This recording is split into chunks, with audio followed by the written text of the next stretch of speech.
coaching illness, and exercise. The idea of exercise can seem unrealistic for many people who are dealing with a chronic illness. Perhaps you're feeling constantly weak, dizzy, or fatigued. Your inclination may be to rest or sleep instead. While they are both vital to managing your condition, so is some exercise. By remaining completely sedentary, your muscles will eventually become weaker and your fatigue levels will increase. Exercise is paramount for many of us with chronic illness to regain our strength and fitness. It can also boost your mood and energy while helping you to maintain an ideal weight. Even if you begin an exercise routine, there may be times when symptoms flare up and you simply don't feel like exercising. Long periods of inactivity may lead you to abandon your routine entirely, which can lead you back to becoming sedentary and having further health difficulties. So it's important to talk to your doctor first and get clearance to exercise. Be sure to have a look at your medications, as some may cause dizziness, and finally consider if there are any abbreviations or modifications which will allow you to exercise at an intensity level and duration which you can manage. A small amount is much better than nothing at all.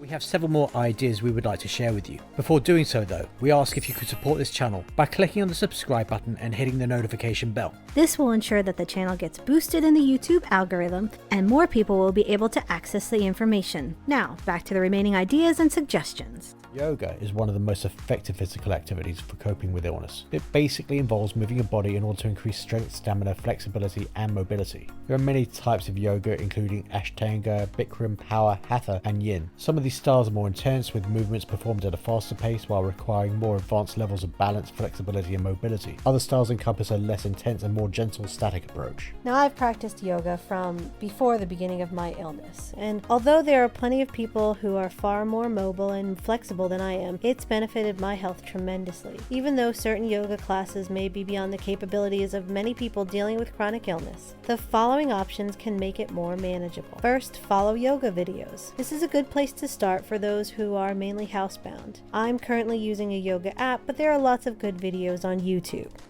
Secondly, focus more on static poses. Styles like Yin or gentle yoga provide some softer options which are more ideal for people with chronic illness. They emphasize slower and more static poses which cater for those with lower mobility, flexibility, and endurance. Limit the duration. There are various yoga videos which range from as little as 5 to 10 minutes in length. This is ideal for those of us with low stamina level. You can also use timeouts. So if you decide to take part in a longer class, which could be anywhere from 30 to 60 minutes, you'll always have the option to pause during a session and join in again after several minutes. This can be done while following a video or while participating in a live class. Next is modify. So your knees can be incorporated into certain plank and lunging poses, and blocks can be used as a substitute if you can't reach far enough to touch the ground. Chairs can be utilized to sit in for overhead poses or as support. There are also bed workout options which allow you to stretch before getting up in the morning. There is no one-size-fits-all approach to this. The nature of your condition and your goals will help you determine the style, intensity, duration, and format you feel most comfortable with. Also, make sure you get your physician's clearance before doing any exercise.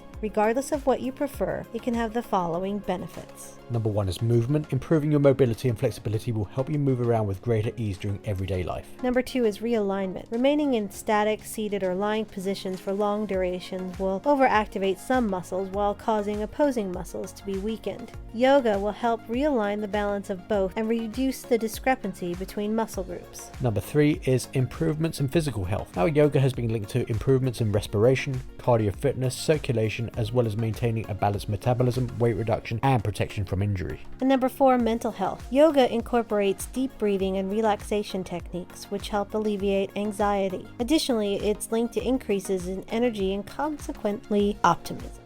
We hope that you enjoyed this video and found it helpful. Did you like the ideas? Do you have any ideas of your own? Is there anything different which you would like to see us cover? If you like what you've heard, we ask you to support this channel by clicking the thumbs up on this video and hitting the subscribe button.